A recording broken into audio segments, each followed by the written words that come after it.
Say goodbye to Ranger Suarez. Find out on today's episode why Dylan Cease's monster contract means there's no shot Rangers coming back.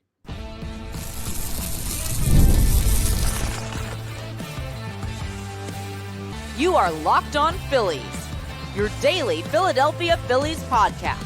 Part of the Locked On Podcast Network, your team every day. Yes, this is Locked On Phillies. I'm your host, Connor Thomas. Thank you so much for joining us today. We come to you as part of the Locked On Podcast Network, your team every day. We're now also the number one sports podcast network, and Locked On Phillies is your number one place for daily, Monday through Friday, Philadelphia Phillies content. You might know me for some of my other work in the sports talk space. I've been on air over at 97.5 The Fanatic, doing sports talk radio here in Philly for over 6 years. I've been a credentialed Philadelphia Phillies media member for the past 4 seasons, and this is now my 4th year as the host of Locked On Phillies. Today's episode is brought to you by FanDuel. Right now, new customers can bet just $5. And if your bet wins, you'll get $300 in bonus bets to use across the app. Download the app today. We got a monster contract given out in Major League Baseball. Dylan Cease and the Blue Jays are in on an agreement on a huge deal.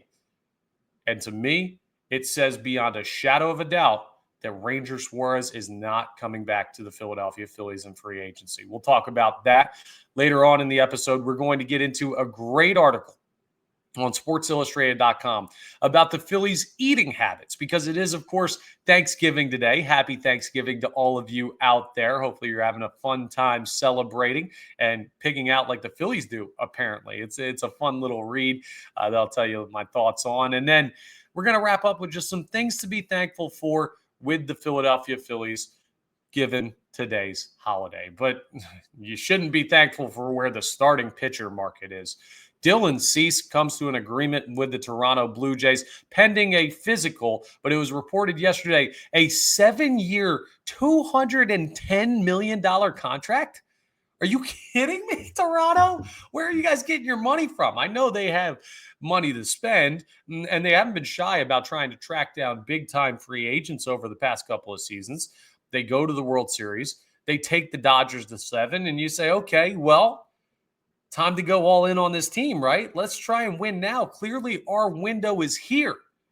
But 7 years, $210 million for Dylan Cease?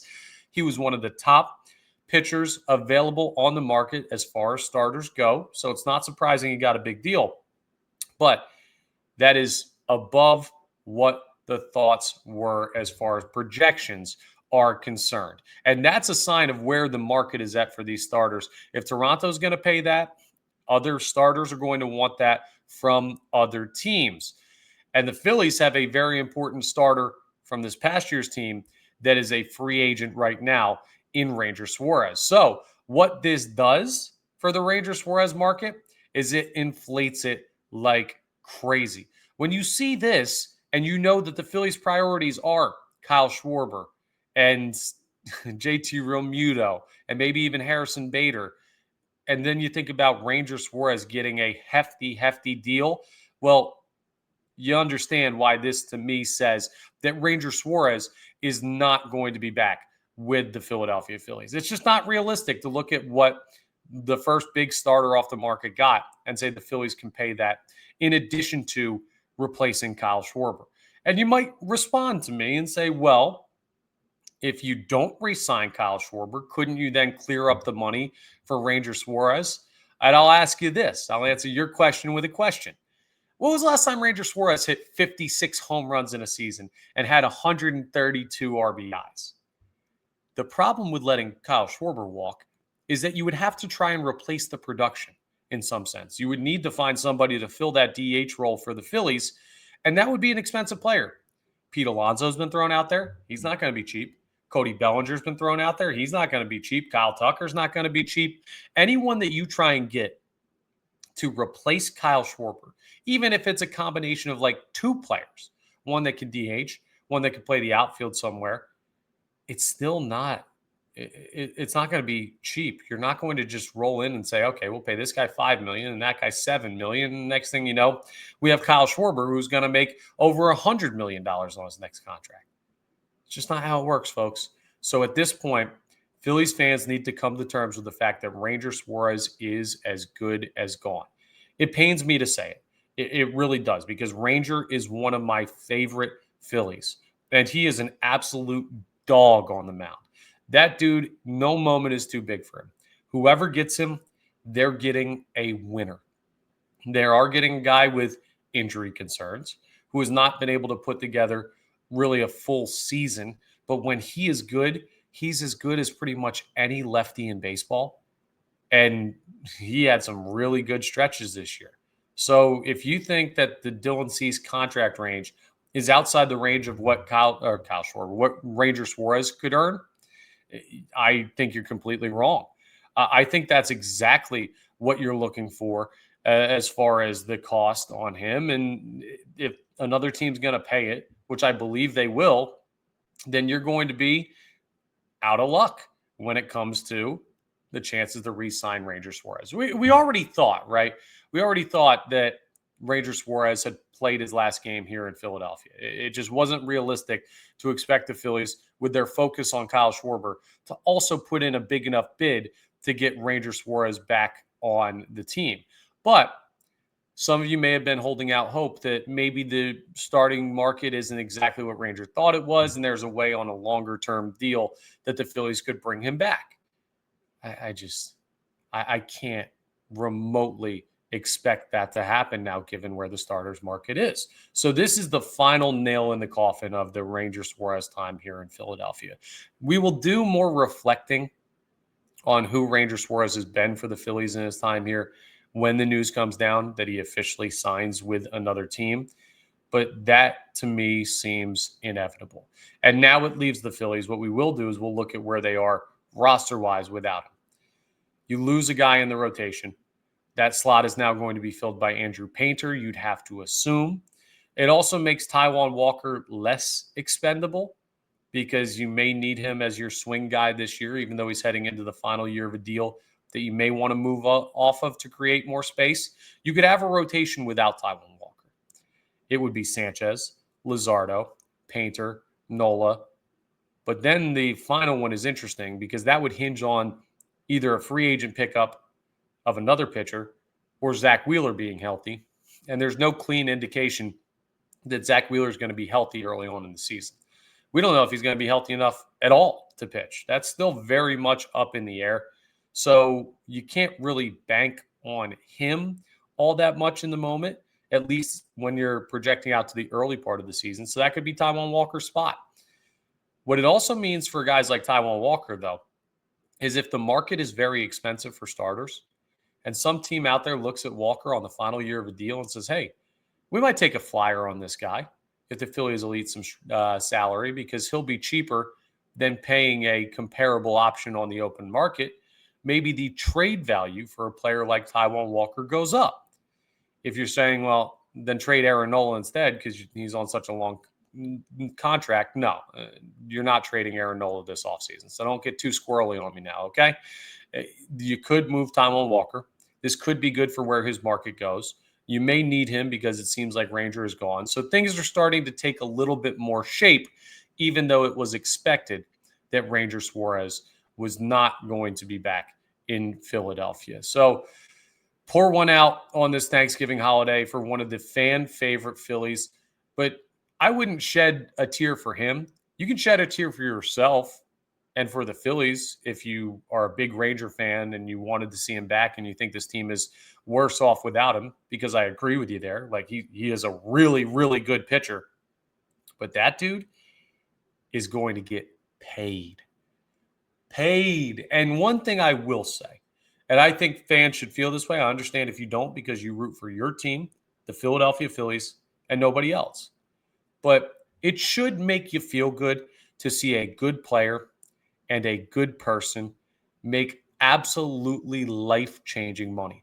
As much as we talk about Kyle Schwarber betting on himself, Ranger Suarez went into a contract year this year with a lot of stuff up in the air, and he's about to hit you know how they have like the true jackpot, like the Mega Millions, and then sometimes there's the jackpots on the slot games at the casinos. You're not making millions and millions on that like the lottery, but I think Ranger Suarez is hitting the slot machine jackpot. Kyle Schwarber is hitting the actual jackpot. But maybe I even have that wrong. there's a chance that Ranger Suarez ends up making close to the amount of money that Kyle Schwarber makes. And if it's a longer deal for him, being younger than Schwarber, well, maybe he ends up even making more over the life of this contract than what Kyle Schwarber will get on his new deal. So congratulations as well to Ranger Suarez. You just became a rich man. But unfortunately for the Phillies, it will be somewhere other than the city of brotherly love. And this is why every big move in the Major League Baseball offseason is something that we will break down, because it affects the Phillies in some way. And I'm here to help you break down how. Coming up next, do the Phillies' stomachs affect them? If you believe this article about what their diet is like in the clubhouse, you got to imagine they do. We're going to talk about a fun write-up in SportsIllustrated.com about the eating habits of the Philadelphia Phillies as we continue this Thanksgiving episode of Locked On Phillies. But first, let's talk about FanDuel, because the NBA is back and there's no better place to get in on the action than FanDuel, the official sports betting partner of the NBA. Even if you missed the start of the game or want to ride the hot hand, FanDuel has live bets on everything from who's going to score next to fourth quarter comebacks. Plus, you can even combine your live bets into a same-game parlay for a shot at a bigger payout. Keeps every game exciting, especially when your team's making that late push. But it's Thanksgiving. It's not just about basketball. It's about football. You got some great games going on. Dallas and KC, Green Bay and Detroit, and the late night game. You got a divisional matchup between Cincinnati and Baltimore. A lot of great football games going on today, and FanDuel's got bets you can make on all of them as well. So if you need some distraction on your turkey day, and I know you do, check out FanDuel. You can bet spread, money line, props. You can parlay everything. Go ahead and check it out. They have a great, sleek interface that makes it very easy to find all of your bets that you want to make, even if that tryptophan from the turkey is kicking in, make you a little sleepy. Right now, FanDuel is giving new customers $300 in bonus bets when your first $5 bet wins. So head to FanDuel.com to sign up and play your game with FanDuel, the official sports betting partner of the NBA. Let's talk about this article, because a lot of people have started noticing it. And it was posted on SportsIllustrated.com back on the 25th, so 2 days ago. Stephanie Apstein put this together and did a great job of writing it, talking about the Phillies clubhouse and their dieting habits. And there are folks all over the place. And on a day like Thanksgiving, it's only apt that we actually go through and talk about people stuffing their faces with some of the best food on the planet. Now, baseball players, you have to imagine, don't eat like the average Joe. They got to be in great shape all the time to be able to play a game at the professional level, but also they're making millions and millions of dollars, a lot of these guys. So they have access to a lot of different opportunities to shape their diet the way that they'd like. Some, like Bryce Harper, take full advantage of that. There's crazy detail in this write-up, and you should go ahead and check out the article once the episode is over. Give it a read, because it really is a fun, intriguing look into the diet of the Phillies clubhouse. But Bryce Harper sources everything. Like Jeff Hoffman was asked about it, who, of course, no longer with the Phillies, with the Blue Jays, but he played here, and Bryce Harper is the reason he was ever at the major league level for this team, because a rehab assignment that Bryce Harper facing Jeff Hoffman led to Harp telling management, yo, we need this Jeff Hoffman guy up here at the major league level. So anyway, the guys are close. And Jeff Hoffman is like, if he eats any beef or drinks any milk, he needs to know where that cow's been, is basically how he put it. Harper sources everything and washes all of his fruit and does all of this special stuff to make sure what he's eating is what he wants to eat and sourced from special places. And the article juxtaposes that with Zack Wheeler digging into a bucket of Popeye's chicken, as they say on there. Listen, man, I'm a fan of some good fast food chicken. Don't get me wrong. I go back and forth on my diet, but I'm just like everybody else. Sometimes, hey, you had a long day, you gotta get something in a brown bag, and you gotta take it home and eat a burger here or chicken sandwich there. Maybe it's a drumstick. So there are times where guys will just flat out pig out, and it's funny seeing like a locker room where a player as successful as Bryce Harper, who's been doing this for a long time, who is an all-world talent when he's at his best, taking care of everything he eats and watching every ingredient. And you say, that makes a lot of sense. And then you see Zack Wheeler, who's a Cy Young candidate year in and year out, one of the best pitchers in today's game. And he's just crushing fast food and gummy worms like the rest of us. He loves candy, has a sweet tooth, and he'll do that on game days before starts and go out and strike out 10 guys. It's just, it's a reminder that there's a lot of ways to do this. And this is not just, I'll just give you a little bit of color from my experiences. This is not just baseball, because I know some people might hear this and say, see, baseball players aren't athletes. They can eat whatever they want. They don't have to be in great shape. These guys are in outstanding shape, but you should see what the diet of some football players is like, some basketball players. I mean, Ben Simmons, who played basketball in this town for a long time, had a room fully devoted to candy in his place. Like, it's ridiculous what some of these guys' diets are. Not necessarily in a bad way, because who am I to shame you? I got a pack of 130 pizza rolls in the freezer right now. So I'm not here to tell anybody how to eat the right way. But it's a really humanizing look at some guys that try and take care of their bodies, but also have to allow themselves a little give. And those are kind of the two extremes, Wheeler and Harper.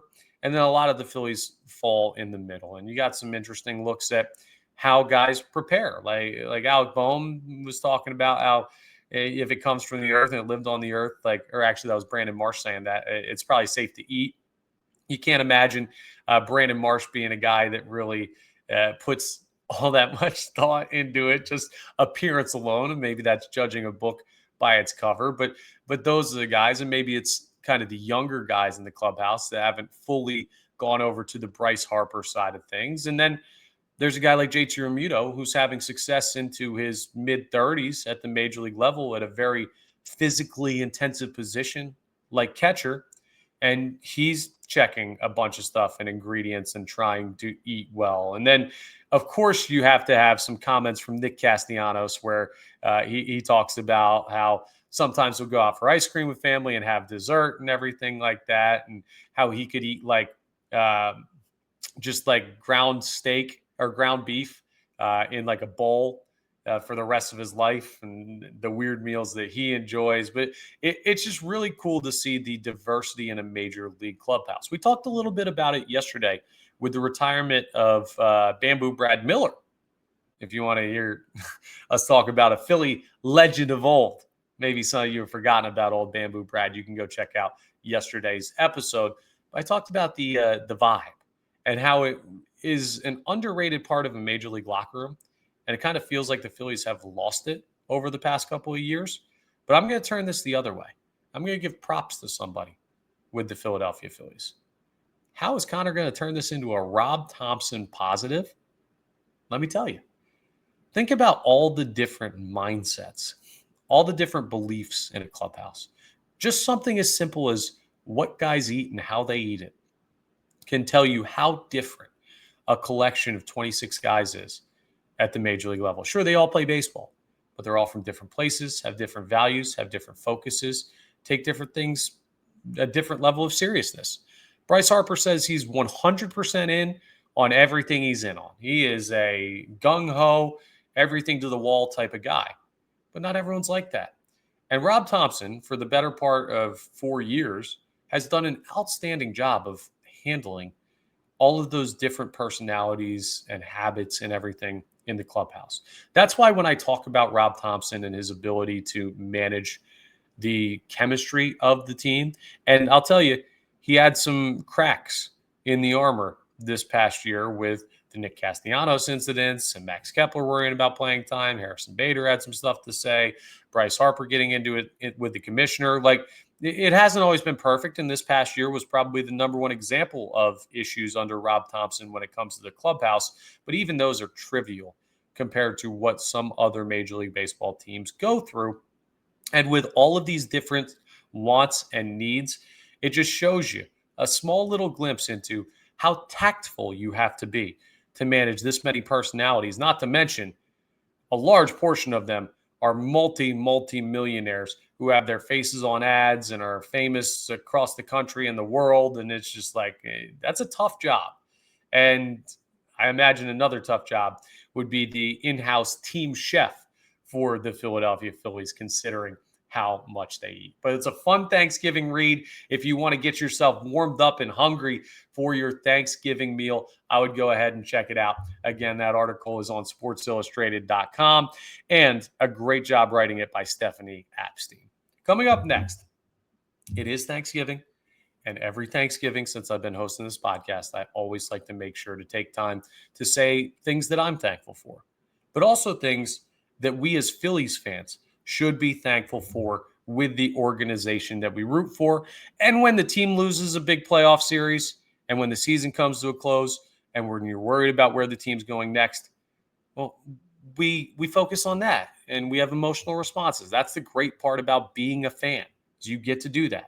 But sometimes on days like this, you just got to take a seat and give yourself a wider view of why we should be thankful as Philadelphia Phillies fans for a lot of things. We'll talk about that as we continue today's episode. Let's talk about game time first, though, because the NFL season is hitting its stride. Big-time games. We talked about the Thanksgiving games earlier. And honestly, there's nothing better than being in the stadium surrounded by fans cheering on your team. But let's be honest, getting tickets can be a hassle between queues and login screens and prices jumping at checkout. It could be incredibly frustrating. And that's why I use Game Time, the app that gives the advantage back to fans. Game Time is fast, easy, and backed by the Game Time guarantee, which means you're always going to get 100% authentic tickets delivered on time and at the best price. Plus, all fees are included, so the price you see is the price you pay. The Birds host the Bears tomorrow, Black Friday, at Lincoln Financial Field here in Philadelphia. It's a great time to use Game Time.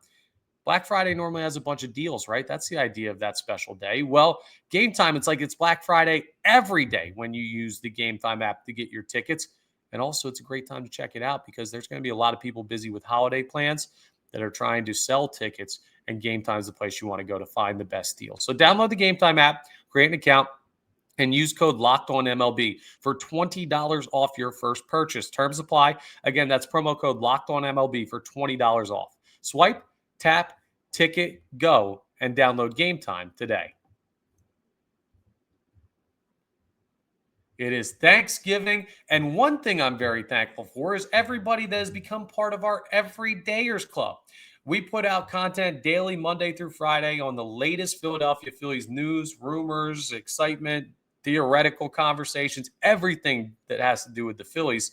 And I'm thankful that so many people have decided to subscribe to the YouTube. We're getting closer every day to 6,000 subscribers, which, man, I remember starting this from flat out scratch. 0 subscribers on the YouTube when I first started hosting Locked On Phillies for the Locked On Podcast Network. So thank you so much to all of you. And if you'd like to be part of that club, just hit the subscribe button. It's super easy. It's free, and it'll get you notifications when new episodes are posted so you never miss any of our great content. But if you can't watch on YouTube, you can also listen to the podcast in regular old podcast form. We're available wherever you get your podcasts. I would ask that you rate and review if you're checking us out in podcast form. I'm thankful for our everyday listeners. I'm thankful for all of our listeners. We'll get into that in a second. But what should Phillies fans be thankful for this Thanksgiving? The number one thing, we talked about it earlier in the week, we should be thankful that we have an owner and an ownership group that is committed to putting a winning team on the field. In no other sport, like the sport of baseball, is there as much focus placed on how much does an owner want to win. Sure, in football, basketball, and hockey, there are good owners and there are bad owners.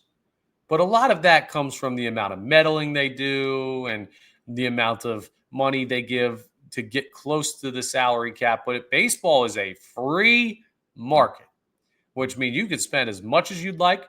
And that's why owners hold so much power over whether or not their team succeeds or fails on the field. Some are content to just put a product out there that'll get fans in the seats so they can make their money and not reveal the books and say, oh, well, we didn't have the money to go after X free agent or re-sign this fan favorite. And the next thing you know, it feels like the fan base is being raked over the coals. But here in Philadelphia, we do not have that problem. It's the reason we have the luxury to talk about Kyle Schwarber and why he should end up back here in Philadelphia.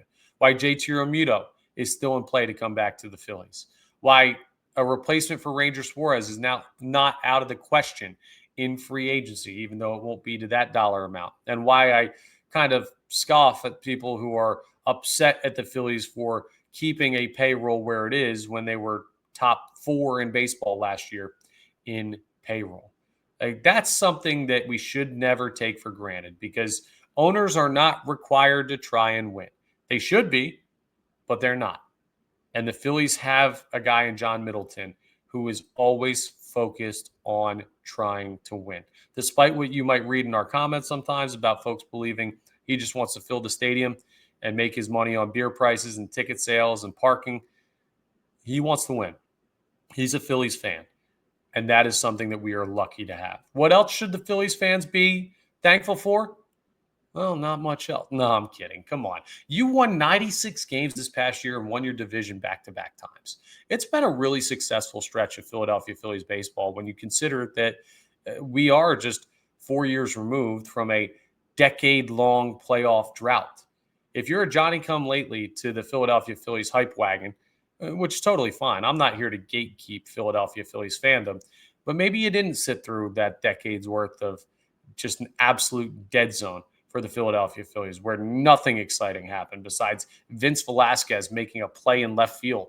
There were some dark days. And where we're at now, we have the luxury to talk about the pressure of a postseason run. Pressure is a privilege is a great saying that I love.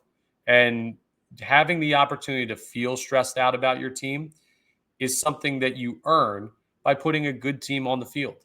It means that you are actually in the mix, and very few teams, even though the Phillies have had postseason disappointments the past couple of years, very few teams can say that they're more in the mix than the Philadelphia Phillies. In fact, if I had to name them, the Dodgers, the Blue Jays, the Yankees always because of their payroll, the Mets always because of their payroll under Steve Cohen. Outside of them, how many teams can you comfortably say, hey, you are in the mix year in and year out with the way your team is currently structured? It's tough to do. So you should feel really good about the fact that at least you're going to watch impactful, important baseball.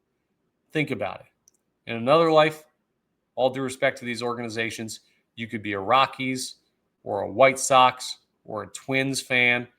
It's just, there are haves and have-nots in baseball. And we are very lucky here in Philadelphia that we are one of the haves, even if the World Series trophy has not been a result of that. I'm not telling you to be nice to them this offseason. I'm not saying, don't be upset they got knocked out by the Dodgers. No, get ticked off when your team loses. But on a day where we give thanks, I'm thankful that the Phillies give us something great to watch and great to talk about way more often than not. You should also be thankful for one of the great fan bases in professional North American sports. You got a great stadium in Citizens Bank Park. You have a raucous fan base that is always zoned in from first pitch to the final out. It's cool. It's got to be depressing to go to some of these half-full stadiums where half the people in the building are not even watching the game. They're just kind of there to have something to do. Like in Philadelphia, we know what's going on. We know what the big storylines are, what to focus on, when things are going well, when things are going poorly. And heck, sometimes we can even tell before the players know when things are going to go well or poorly. That momentum that builds from a building like Citizens Bank Park. We haven't seen it as much in the postseason, but it's a real thing, and other teams have talked about it. It's a great fan base to be a part of. It's a great family to be a part of, and it's an awesome organization to root for, the way they take care of the community around them. So those are some things that I think you should be thankful for as Philadelphia Phillies fans today. I know that I'm thankful for each and every one of them. I'd be a lot more thankful for a World Series trophy, but that's neither here nor there. And finally, I just want to say on this Thanksgiving holiday, I am very thankful for each and every last one of you that consumes our content here on Locked On Phillies. You're the ones I do it for. I mean, without you guys, I'm just talking into a microphone out into the ether. Right? I'm so happy whenever I get comments appreciating what we do here on Locked On Phillies, or saying that like they enjoy the content, because I'm doing it to try and give you what you want, which is more content about your favorite team, the Philadelphia Phillies. And I'm thankful for you guys caring enough about what I have to say, even if it's this guy's an idiot or I totally agree, to the point where you guys just feel the need to interact and listen and watch. It means the world to me. Like, I can't say enough how lucky I am to get to do this for a living. And you guys out there listening or watching this are the reasons why I'm able to do this for a living. So thank you so much. I'm very thankful for every last one of you on this Thanksgiving holiday. Hopefully you guys enjoy your dinner. Hopefully you enjoy the fun football today, the time with family. I hope each and every one of you has something special to be thankful for today. And be thankful about something else. We got another episode tomorrow. We're not taking Black Friday off, so we got some great stuff to get into. The best deals for the Philadelphia Phillies potentially this offseason, and an off-the-poll question about whether or not you trade Aidan Miller as part of a deal for Ketel Marte. So we've got a lot of great stuff still to get into with one more episode this week. But thank you again. Happy Thanksgiving. I want to just remind you, of course, Locked On Phillies is part of the Locked On Podcast Network, your team every day. Please make sure you're rating, reviewing, subscribing to the YouTube. We are part of the Locked On Podcast Network. Again, that's the ~1 sports podcast network. And one more time, thankful for all of you. I'll talk to you tomorrow on the next episode of Black Friday Phillies. No, Locked On Phillies.